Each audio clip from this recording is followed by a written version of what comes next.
Bonjour coach, à froid et après avoir analysé la rencontre, est-ce que le Racing a bien démarré l'année avec ce point pris sur la pelouse de Thonon samedi dernier?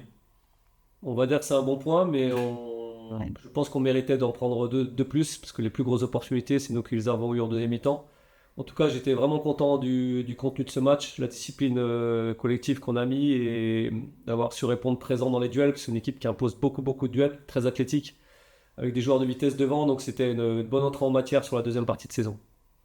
Côté infirmerie, où en sont les blessés de longue date? On pense à Elias, Ila et Hicham. Elias, la bonne nouvelle, c'est qu'il reprend ce week-end avec l'équipe réserve. Donc enfin, il voit le bout du tunnel. Il est seulement au stade footing, c'est un peu plus long que prévu, sa réathlétisation. Donc on le récupérera peut-être mi-février, fin février. Et puis Chan également, bonne nouvelle, il reprend avec le groupe à 100% lundi prochain. Donc voilà, lui aussi, voilà, enfin le bout du tunnel. Gros match demain face à un promu qui aura réalisé une belle première partie de saison. Comment venir à bout des Alsaciens une seconde fois cette saison après la première victoire au match aller et prendre l'ascendant sur eux au classement? C'est vrai que ce match aller, c'était notre première victoire et on garde de bons souvenirs. C'est pour moi plus qu'un promu, c'est un prétendant à la montée. Je l'avais dit dès le deuxième match quand j'avais vu le type d'équipe qui était Mulhouse. Expérimenté, très bien organisé, avec de la densité athlétique. Une équipe qui avait mal démarré son championnat avec 2 points au bout de 4 matchs, mais qui a fait ensuite 16 points sur les 8 suivants. Donc voilà, on s'attend à un gros match demain. On sait que c'est la meilleure défense, Besançon, le Racing, contre la quatrième attaque. Donc il y aura déjà un rapport de force dans ce domaine-là. On sait que c'est une équipe qui a marqué 11 de ses 12 matchs également. Et on était la seule à ne pas encaisser de but contre eux, donc on va s'inspirer du match aller.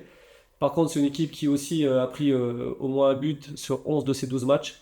Donc voilà, il faudra exploiter les possibilités qu'on aura. Donc Mulhouse demain, Strasbourg dans 2 semaines, puis le BF et Ivry. 4 rencontres consécutives volées où nous attendent. Est-ce que c'est la série idéale pour créer une dynamique et retrouver ce top 5? Alors en tout cas, c'est très particulier de jouer 4 matchs à domicile. Je pense que ça arrive très rarement dans une saison ou pour un club. Mais en tout cas, on voit ça comme une opportunité de rejoindre notre objectif qui est d'être dans le top 5 en mars. En tout cas, au bout de ces 4 matchs-là, on saura si on peut répondre à nos ambitions ou si on doit revoir nos ambitions. Rémi, deuxième saison de ton retour chez les Byzantins. Alors qu'on est à la mi-saison depuis le match à Thonon samedi dernier, comment se passent ces premiers mois avec ton nouveau coach? Alors, à la première saison, je pense qu'on a alterné plutôt les hauts et les bas avec des résultats très encourageants et d'autres résultats plutôt insuffisants. Donc, c'est vrai que la première partie, c'est assez mitigé, la première partie de saison. Ça se ressemble d'ailleurs au classement où on n'est pas dans les objectifs du club. Donc, on va commencer cette deuxième partie de saison avec beaucoup plus d'ambition et d'espoir. 4 clean sheets pour toi cette saison actuellement, seulement 12 buts encaissés et meilleure défense championnat avec Zeko Agdol. Qu'est-ce qui fait selon toi la force de cette solidité défensive? Alors ouais, on n'a pas encaissé énormément de buts. Je pense que pourtant il y a eu pas mal de changements au niveau de la défense et tous les joueurs qui ont été alignés, je pense, ont répondu présent dans cette défense parce qu'on a pas mal changé et de système et de joueurs.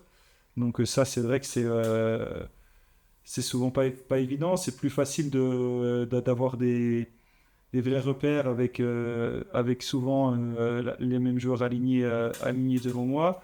Après, on s'est plutôt bien adapté à ce niveau-là. Je pense qu'on peut encore faire mieux. On a encaissé pas mal au départ, pas mal de coups de pied arrêtés. Et puis par la suite, on a pris aussi quelques buts dans le jeu. Mais je pense qu'on peut encore être, malgré tout, encore plus performant dans ce secteur-là, à l'image de ce qu'on a pu faire à Evian la semaine dernière. On va enchaîner plusieurs semaines de matchs à domicile à partir de demain. Quelle est l'importance, selon toi, de créer une dynamique positive dans le groupe à ce stade de la saison, pour toi qui est un joueur cadre du vestiaire?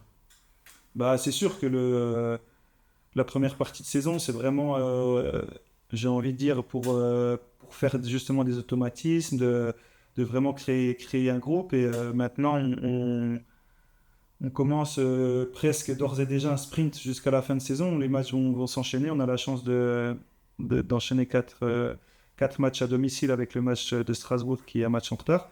Donc il faut faire le plein à domicile, quoi qu'il arrive. Ça n'a pas été le cas en première partie de saison.